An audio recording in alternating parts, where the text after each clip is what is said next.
I don't even know if you can do this. The thing that has hurt me so much in life, and I'm sure this is true of so many people, there's a term called post hoc rationalization, meaning we have an answer that we want, and then we kind of work backwards from there to make sure that we're always arriving at that answer, you know?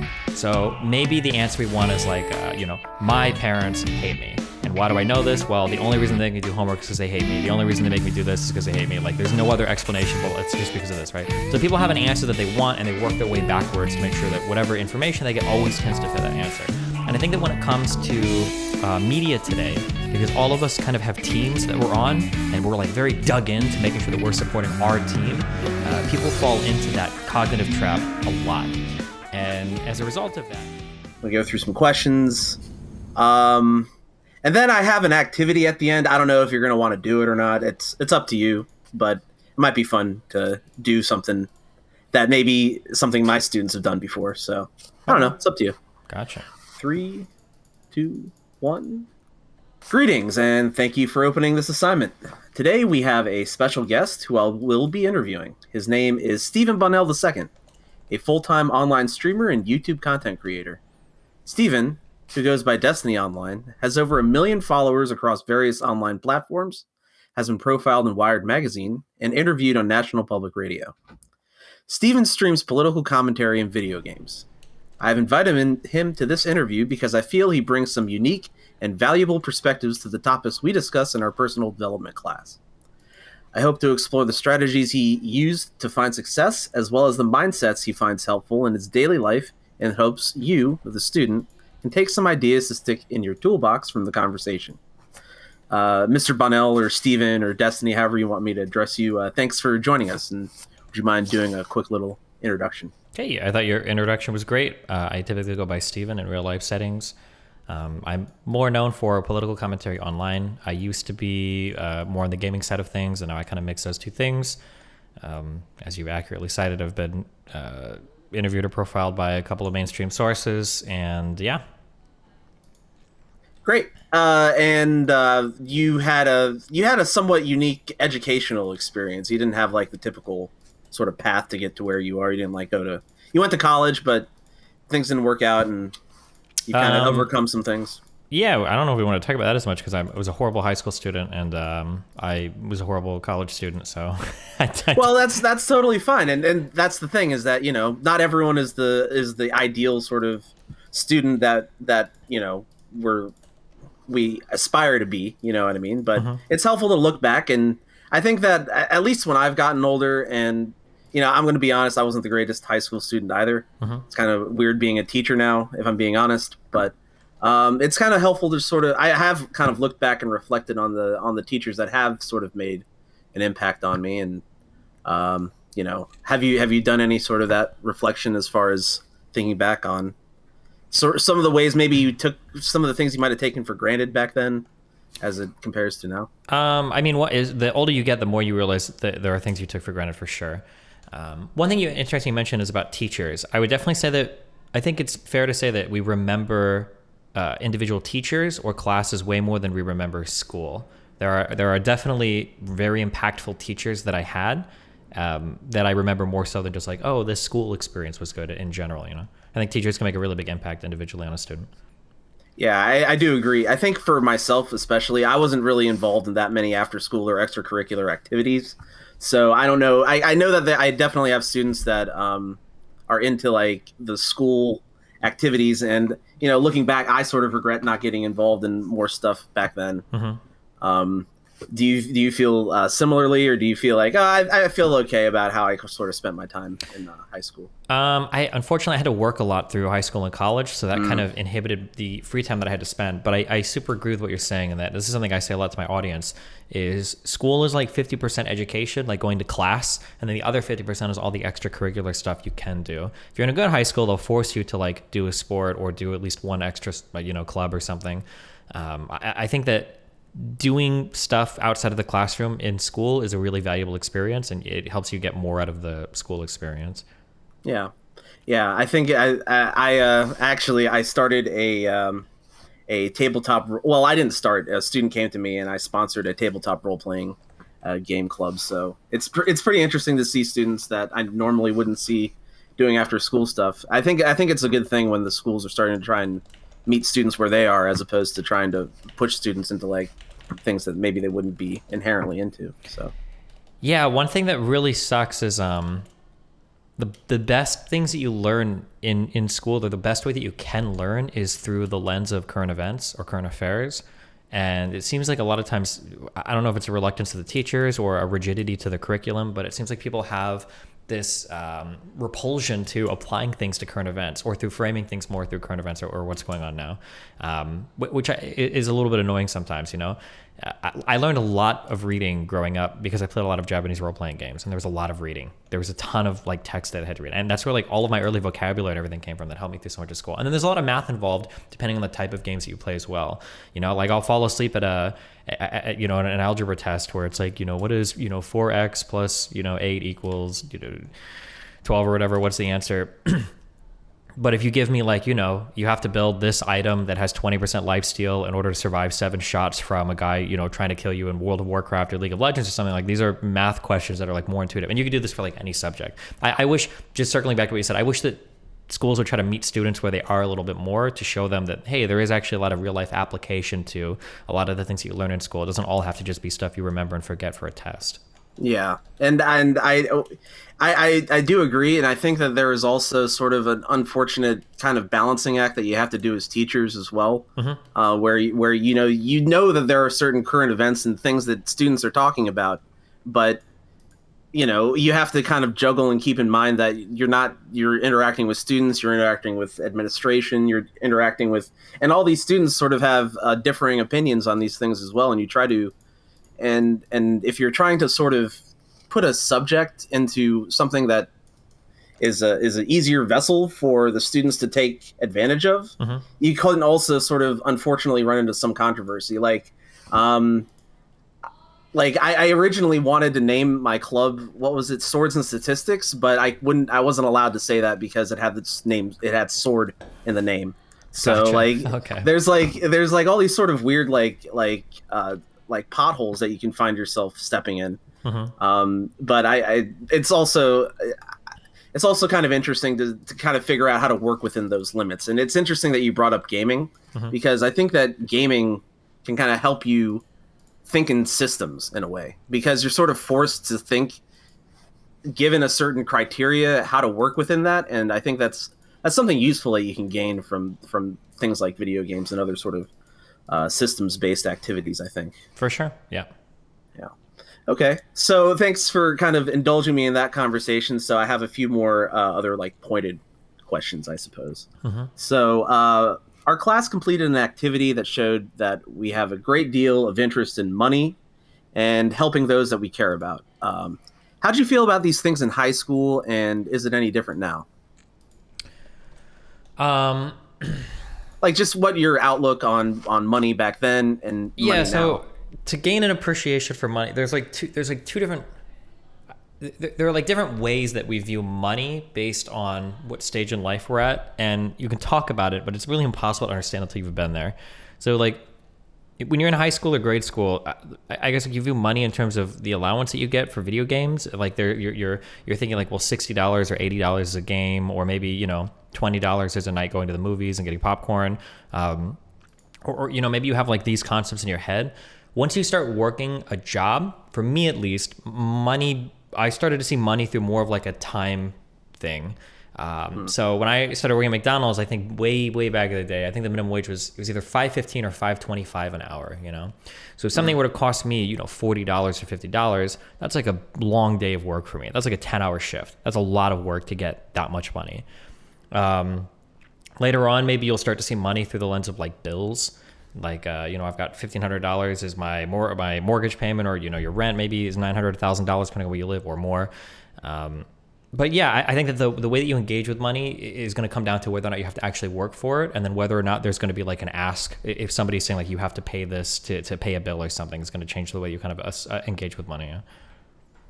Okay. And so as far as like helping those we care about, did your mindset about how you can help those you care about in high school sort of change from how it was then and how it is now, or was that not really something? Some people, I mean, I guess maybe every generation is sort of different. I don't really imagine myself as a kid answering that, and I found it to be one of the more surprising answers.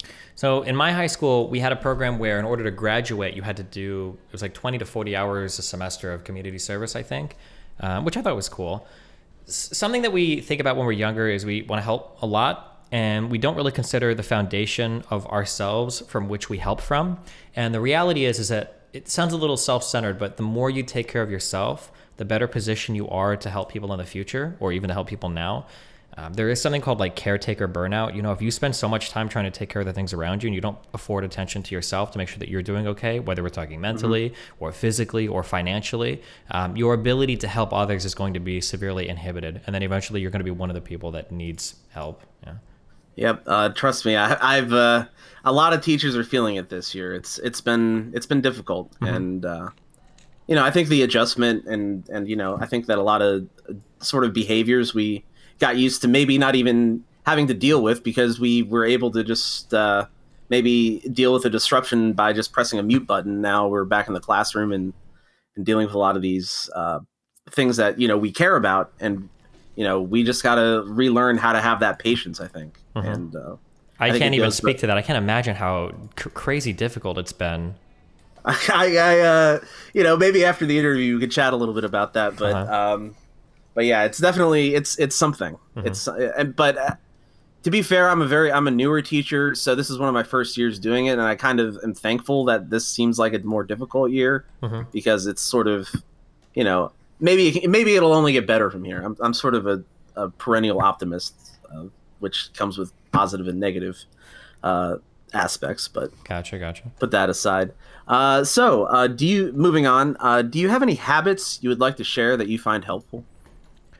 So for habits, and then hold on, I should have asked this because I read these and I started writing responses, but is this from the perspective of high school or from my life now? This is what you think would be helpful for a high schooler to hear. Gotcha. Okay, cool. Okay. There's not that much difference, but I'm just making sure how to frame these. Yeah. So, I gotcha. Okay, this is these go hand in hand, okay? The absolute most important thing you can possibly do for your life, okay, is time management. There is so much time in the day that you can do so many things, and the only way that you can actually do that is to have good time management skills. Now, for some people, that might come a little bit more naturally. For others, that might mean having like an assignment notebook that you write down every day, you know, what you're planning on doing from, you know, when I get home from school, and then from 3:30 to 4:30, 4:30 to 5:30, like 20 minutes a day or 30 minutes a day towards one particular thing is a huge amount of time cumulatively over a year or 4. And if you don't actually write down your time, for some people that might lack discipline, like me, I like a ton of discipline, so I have to be really rigid when I do this. You can just watch dozens of hours or hundreds of hours slip away from your life into nothingness. And it's not even like you're having fun or doing anything cool. It might be something boring, like you're just on your phone scrolling through Reddit or looking through social media. It's not even like memorably fun activities, you know? You're not like doing something that's even that enriching from an entertainment perspective. So I would say time management and like the discipline that goes along with that are absolutely the most important like early life skills that you can acquire 100%. Yeah, the educational term for time management, I think, is executive functioning. So sure, okay. I think we do spend a decent amount of time on that. I think it's the other difficult part. I think is going from a paper based to a digital based sort of school situation, because you know there are a ton of great time management things on the computer for kids to use, but I think it's almost like there's too much choice, and you know, you give students certain options and you say, okay, use this, but then they go off and they're finding every other sort of time management tool. And I honestly want to just bring it back to just use that assignment notebook as consistently as possible. Or having like a consistent like routine or schedule is so important. Something that I hear from people, it's very hard to change the discipline that you have But the most important thing that I hear, or the one example I've heard of people change this a lot, is actually people that join the military. And I'm not here to plug for joining the military. I'm not in the military, obviously. But I've heard that people say that like I lacked a lot of discipline in my life, and the only thing that I've heard consistently that will change people in that is I joined the military, and when I came out, I had a much higher sense of structure and rigidity. So like getting into some daily routine of doing things like at the same time every single day, and like getting into that habit is so incredibly important. And I think that's a better way than ideally, when you're like 5 or 6 or 7 months into a new routine, you shouldn't still be checking your schedule to say like, oh, I need to do that. Oh, I got to do this. It should kind of come second nature to you. Like, okay, well, it's 5:30. It's time to do this. It's 6:30. Time to do that, Yeah, that's actually great because it kind of leads into my next question. So this is sort of a short question, but I guess I can expand on it a little bit more. What's your mindset towards deadlines? Like, Finish do you early. Finish early, or like do you hold yourself like ultra accountable, or like do you punish yourself if you don't hit a deadline or anything like that? When it comes to homework, dude, I'm maybe, PTSDing myself, like remembering how horrible I am in school. I was the guy that was like in between periods, like scribbling, like doing a math homework. Like the teacher, like the class starts, and I'm like trying to finish the last few problems while the teacher is about to collect the homework and stuff. I'm a horrible student. Jesus, I was. Oh no, I listen, I actually, it's funny that you brought up the military because I was in the Marines for 4 years and I got out. And yeah, that's 100% the case. Is I remember like before just piddling my way through community college, and then, I joined the military, and it definitely helped with discipline, but it also, for me at least, it showed me, I was like, okay, if I don't get out and get my degree, these are the kinds of jobs and people that I got to be around all the time. And it's just like, hey, I like, maybe it's and a lot of people join the military and realize that it wasn't for them, and unfortunately, I think I was one of those people. I'm glad I did it. I think I got a lot out of it. It paid for my college, so. But I again, I'd never. Which is, push to be anyone. clear, and I'm not trying to show up the military, but I mean, the military sounds like it was for you. That was awesome. You went for 4 years. If you got, is it like GI Bill to get your education paid for, and you feel like you got something in terms of discipline or structure out of it, and then you left? Like, I think that's totally fine. You don't have to put in 20 the whole time. Yeah, that's fine. Yeah. Yeah, and it's not. It wasn't all the best times, but I think I got a lot out of it. So kind of just circling back to that deadlines thing, do you ever engage in like sort of like, for me sometimes I tell my students this, and I don't tell them to do the same, but like I have to just constantly be like, do your work, like I have to like berate myself into doing things sometimes. Do you ever feel like that you have to do that, or is it just like the sudden like onset of the deadline is approaching, and that suddenly gives you the motivation to do what you need to do? Oh man, usually when I give advice, I like to do it from like a personal area that I know is tried and true and tested, but I'm gonna have to make a couple of extrapolations here, because holy Jesus, I was just the worst student. I was just the worst student in school. Breaking deadlines into manageable chunks, like I'm borrowing from how you would generally set goals in life. Breaking things into manageable chunks with realistic deadlines is probably important. So if you've got like a big draft for an English paper that's supposed to be like 10 plus pages long, saying like, okay, well on Monday I'm gonna have 2 done, on Tuesday I'm gonna have 2 done, Wednesday I'm gonna have 2 done, right? You're giving yourself like a manageable goal. You've got like a realistic expectation, and then you're slowly building towards that deadline, rather than being like, okay, I have to get it done on Friday, Thursday night, or I'm gonna be pounding away at this for 12 hours on a keyboard. Is probably better for you.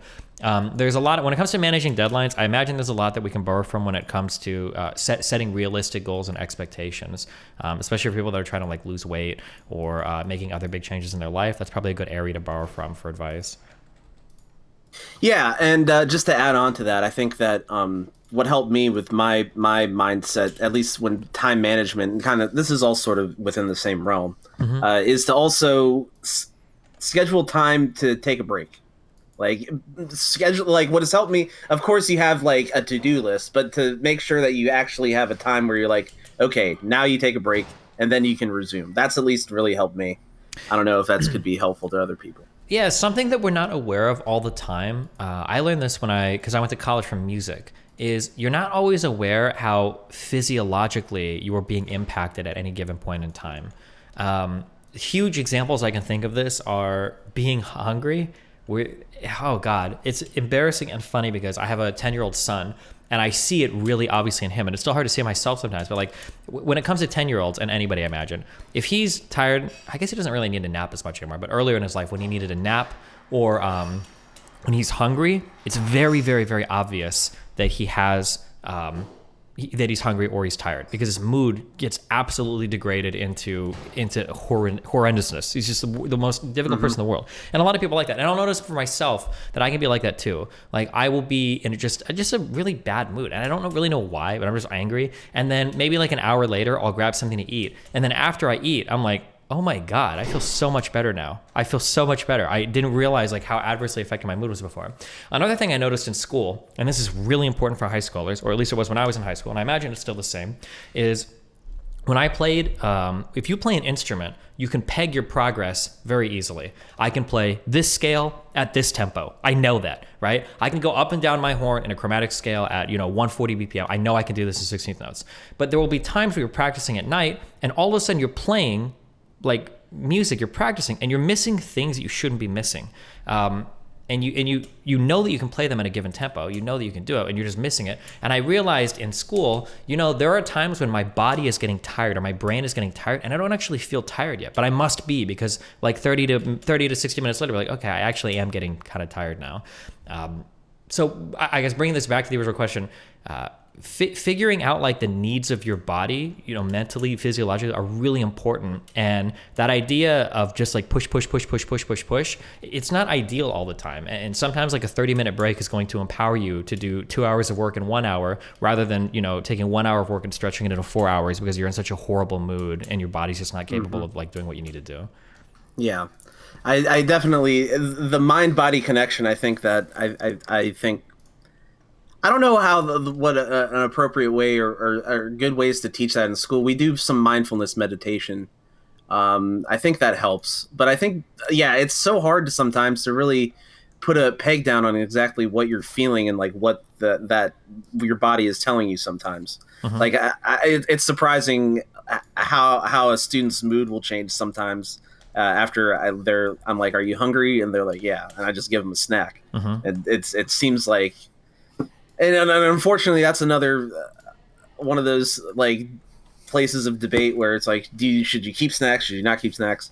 If it works for me, I'm going to keep doing it. So. For sure. And I think it's the ironic part there is the more cerebral, the more intelligent the student and the less physically active they are, the bigger the problem they might have spotting that out. Because like I didn't do any physical activity in school.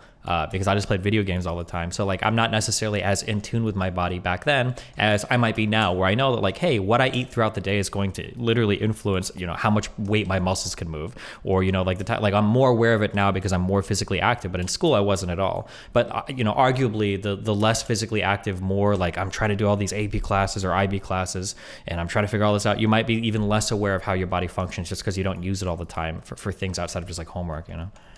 Yep.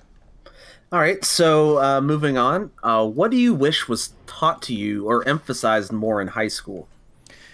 This is a really boring answer, and I don't even know if you can do this. The thing that has hurt me so much in life, and I'm sure this is true of so many people, I wish that people wouldn't talk about stuff like motivation or inspiration or any of that. The really important thing is discipline. I don't know if you can teach that, but lack of discipline just hurts so many areas of your life. Motivation is easy to find, but it can be fleeting. But like discipline is forever. Like if you can hang on and do something, even when you're not really motivated to do it, even when you're not in the mood to do it, it is like, I think that's probably the most important life skill you could have, is being disciplined. And even today, it's not where I wanted to be at, but it's way better than it was when I was in high school. And man, I don't know if schools can teach that, but lack of discipline hurts you in so many areas in life. Yeah, I mean that is part of what the curriculum, like a personal development curriculum, sort of teaches. It's not totally like geared towards that. I think we have different philosophies of mind that we go over. I think part of it is I did a whole lesson on stoicism, so part of that is talking about discipline and resilience and sticking to your goals through hard times, because let's face it, it's we all go through them. It's interesting though. So I don't mean to like just like talk about myself, but I a lot of times I'm trying to like change along with my students. So beginning of the year, I decided to go vegetarian, just because I thought it was going to be a difficult thing for me to do. But it was surprisingly a lot easier for me, I guess. And I'm trying to pinpoint exactly why I was disciplined. I've been disciplined enough to stick with this, and there's all sorts of factors.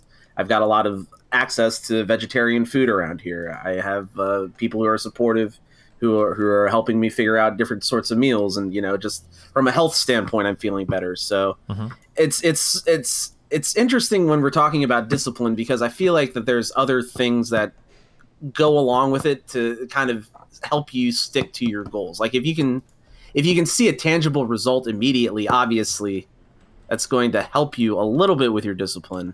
Maybe not immediately, but because that might end up just you become bored with the result if you see immediate results.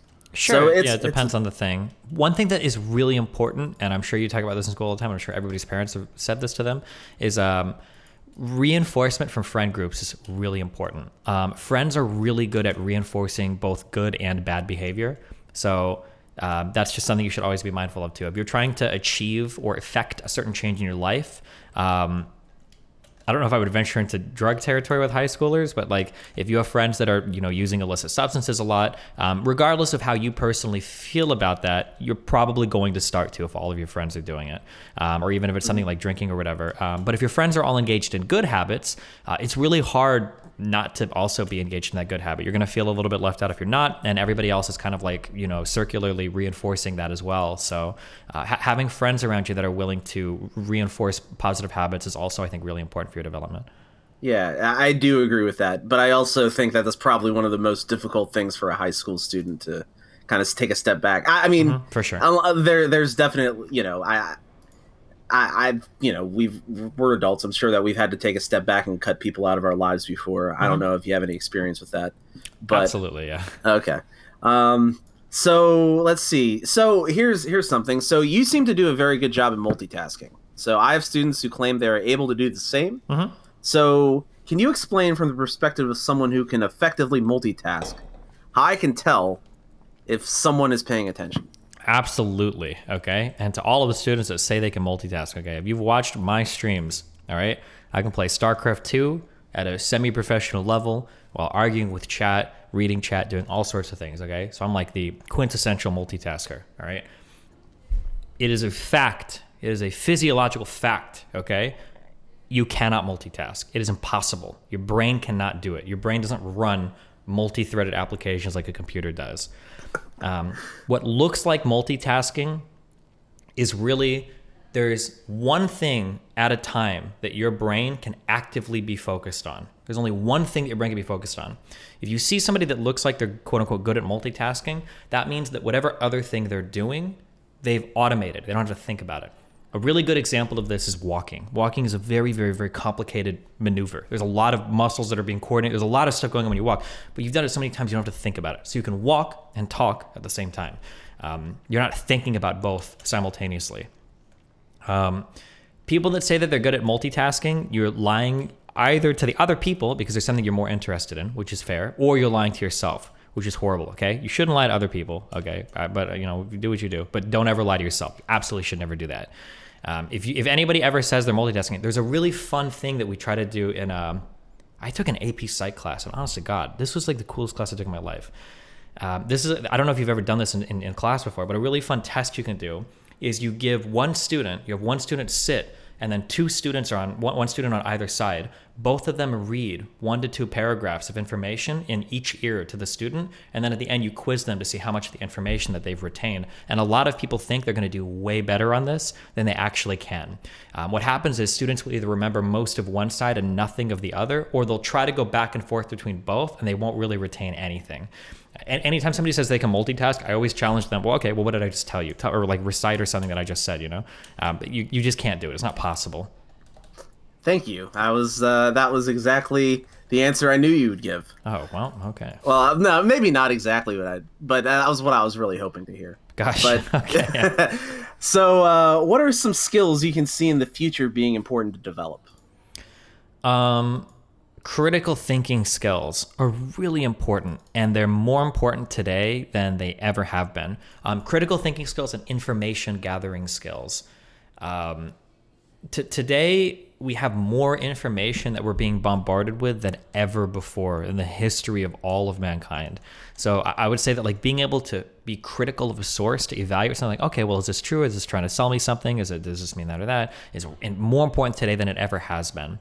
A second thing I'll kind of add on to this as well. And it's harder for me to give advice on this because I didn't have to deal with this growing up. Social media management as an adolescent is also going to be really important.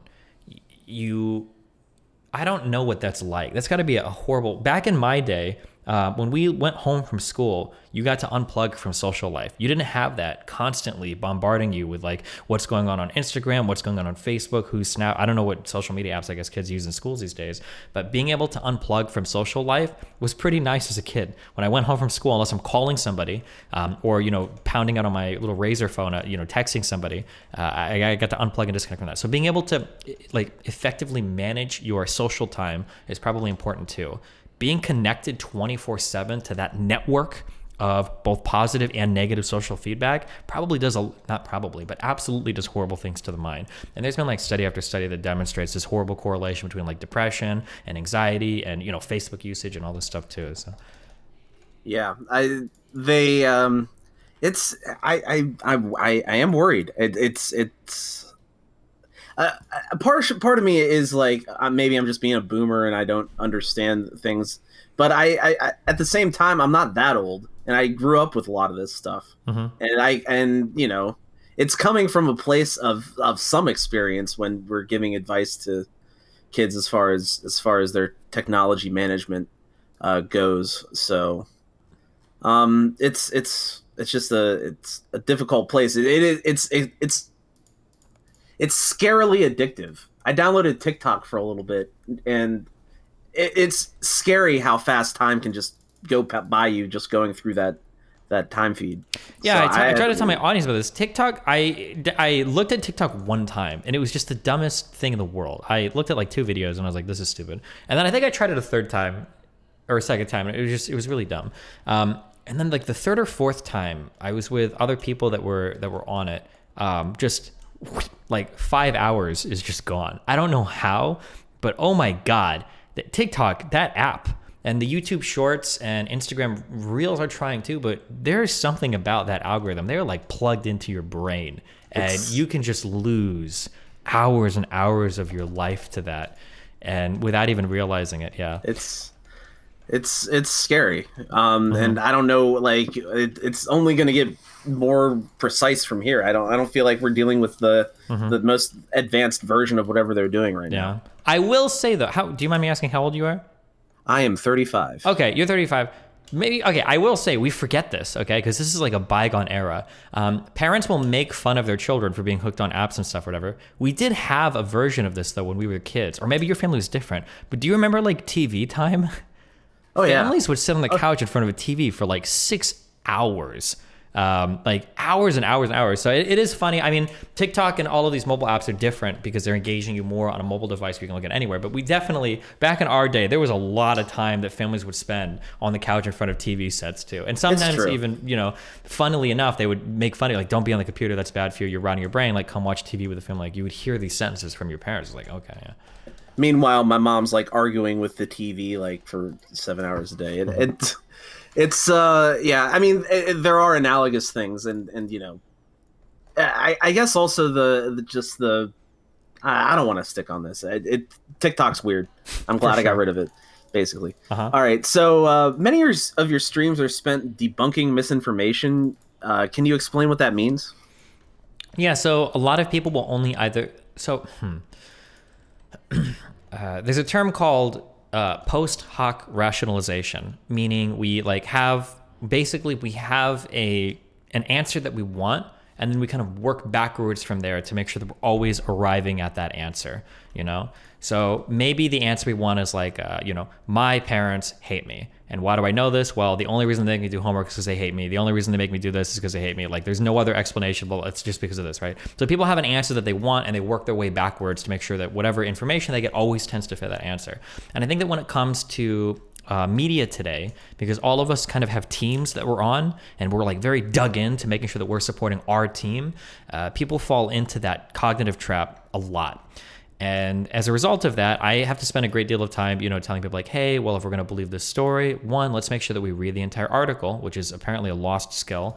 And two, let's make sure that we're like critically evaluating what we're reading. If we read something in an article that's not showing up anywhere else, well, is there a good reason to believe that? Like, why do they have special privileged information? These types of, I said before, kind of the critical thinking skills that go along with like information gathering are really important when it comes to, figuring out what's real or not real when it comes to, media or information out there today. And it's easier than ever to share information, whereas before it was more difficult. Now anybody can publish a meme on Facebook or Twitter or Instagram containing some piece of information that may or may not be true. We got to be vigilant out here, right? Absolutely. Okay. So, just kind of building off of that, how can you tell if the information you're reading is good? How do you know if something is good information? So there are lots of ways. The biggest thing for me is that like you need to start building a web of like a web of having an understanding of the world, and this only comes from constant engagement with media sources.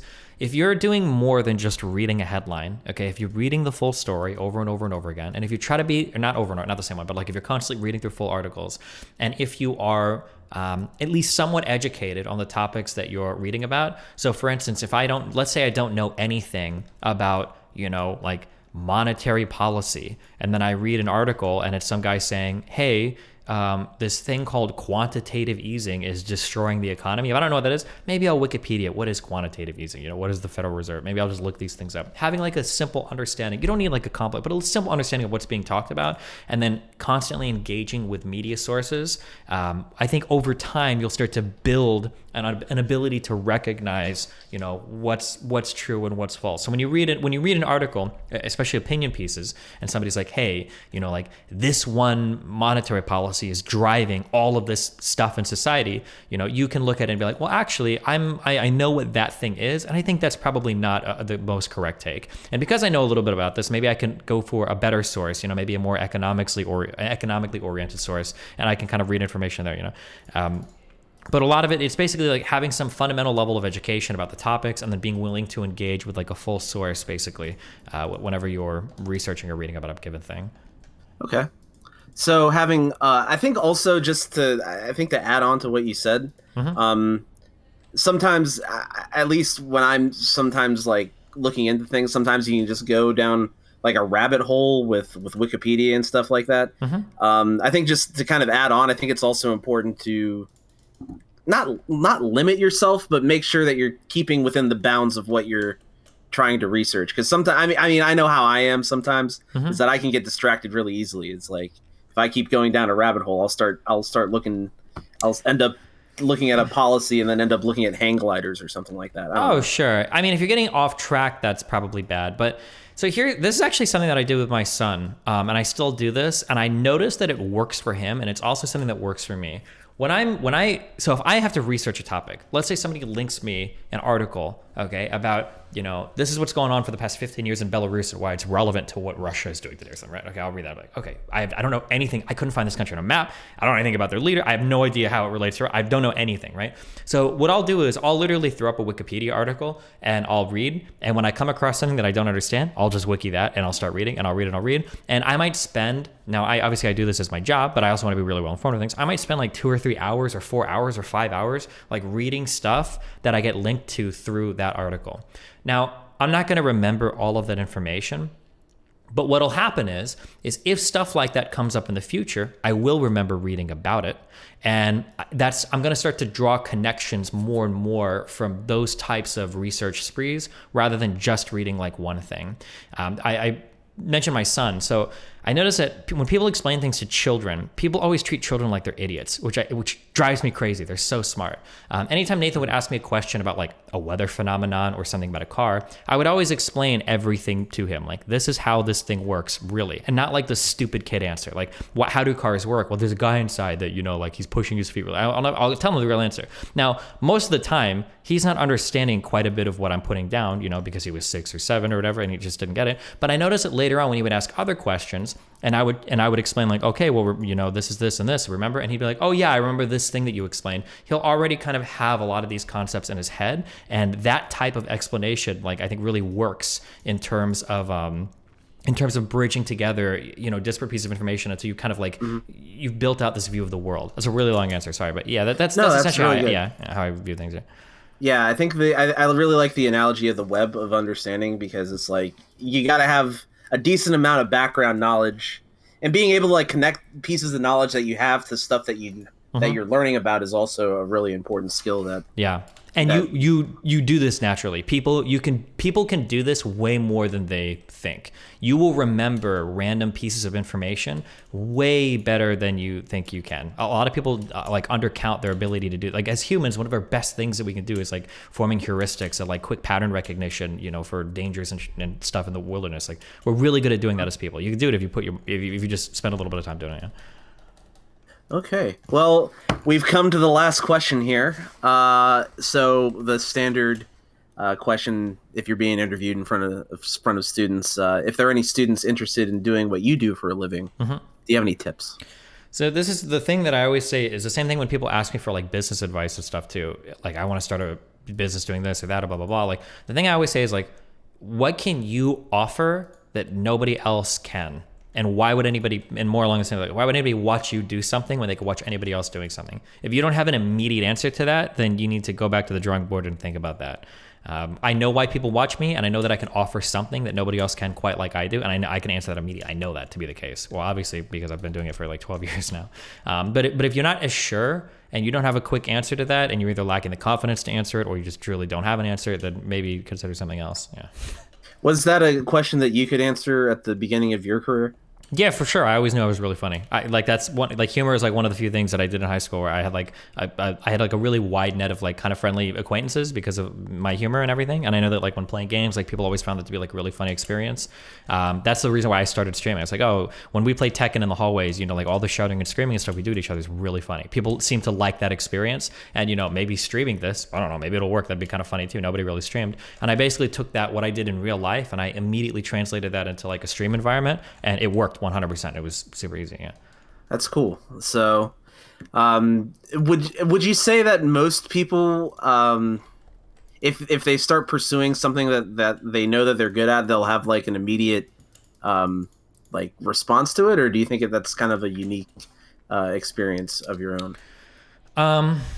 There are two ways to measure success, kind of. One is in competition with ourselves, and one is with competition to others. When you're competing with others, not everybody can do it by definition, obviously, right?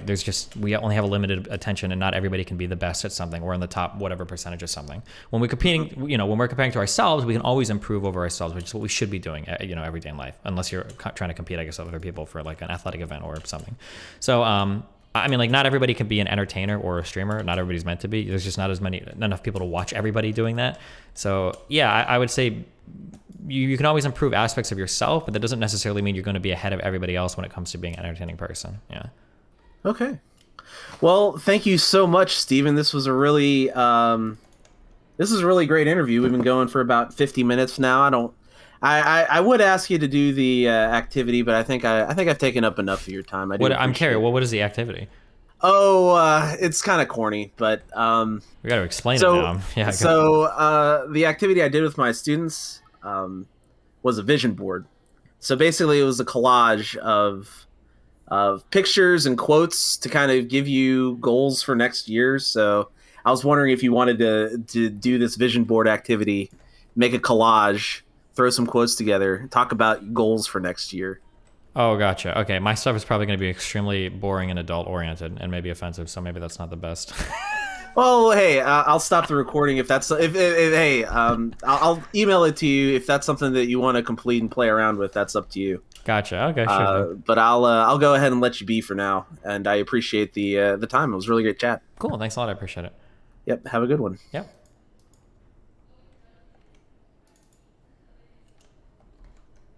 All right. I'll go ahead. What is the age of your students again? Or what grade? Am I on stream right now? Or Oh yeah. Sorry, don't. Yeah. You can just say like, oh, I teach high school students. I'm in okay. high school. Yeah. Yeah. Okay. That's all right. Yeah. Okay. Gotcha. So. Yeah, it's been an experience. I definitely. It's been a year. I'll tell you that much. Mm-hmm. They're in class now, right? Physical classes, of course, right? Yeah. We're back to physical class. We did about a year and a half of virtual learning, and now we're readjusting this year, and it's. Mm-hmm. And you don't have the perspective of this is your first year teaching, or pretty close. So to it? I was an instructional assistant for 2 years, and then I came on as a long-term sub, Mm-hmm. and then I was an instructional assistant for a while. And then now the school's going to pay for my master's program, Mm-hmm. so now they offered to hire me as a teacher. So I've come on, and I'm getting my education master's now. So Gotcha. Is it a public school or a private school? it's a public school. Gotcha. Okay. Yeah, it's been it's taken me a long time to kind of figure out what I want to do with my life. I'm going to be honest, and I feel pretty lucky as far as where I've fallen into. Mm-hmm. I pretty much use every part of my degree. It's pretty weird. Mm-hmm. And my degree was in conflict analysis and resolution, and my minor was in geology. And so I teach environmental science and personal development courses. So it seems like it's taken a while for me to figure out where I'd land, but I've somehow landed in a place that's really perfect for my situation. So yeah. Well, cool. Yeah. But yeah, it was I thought the interview went really well. I really appreciate your answers, and you did a really good job. Yeah, no problem. Tell your kids that the same thing that every single adult I've ever talked to. It's impossible to communicate with children. I could never convince myself of this. Yeah. Even if I always tell myself, if I went back in a time machine and I saw myself in the future and I knew it was me, I was like 20-year-old Steve, or no, like 15-year-old Steven, and I saw 33-year-old. I was like, oh my God, like I wouldn't even believe the shit I would say. The number one thing I always hear is try harder, just study a little bit more in school. There's literally no reason not to. Trust me, I'm. What at least is encouraging is that they know what they want. It's just a matter of putting the rubber to the road, because they'll tell you. They all want to be. Everyone wants to be a good student, and sometimes it's just a matter of, well, let's just freaking do it then. Yeah. So. And sometimes we have all these lessons that we can try and teach, and hopefully they'll pick something up before it's too late. But you do your best, Yeah. Well. All right. Well, I appreciate it again. I'll let you be. Off the record, it's pretty messed up that Mr. Girl is coming on after me. That's pretty wild. Well, that's pretty wild, man. There's a healthy that's break out of between pocket, the two of you, honestly. okay? Don't worry. All All right. right. You're All good. right. All right. Have a good one then. Okay. Have a good one, buddy.